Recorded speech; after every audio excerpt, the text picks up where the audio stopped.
خپل استفاده کوي، هغه په خپل شخصي مصارفو کې استعمالوي.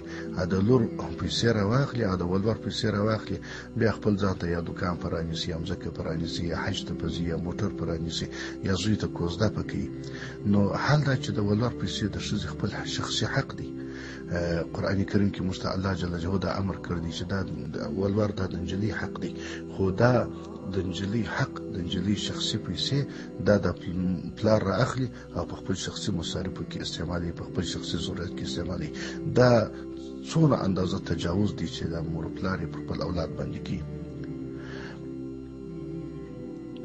او پلار راولاړېږي د ولور څخه پیسې سوا نورې پیسې د زوم د کورنۍ څخه غواړي د مېلمنو دپاره د خوښي په نامه باندې، په بل نامه باندې.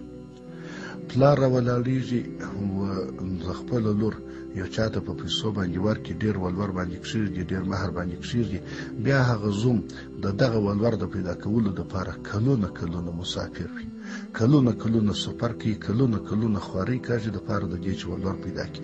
هغه هم داسې ملکونو ته ولاړ سي چې هلته خاص بېدیني وي.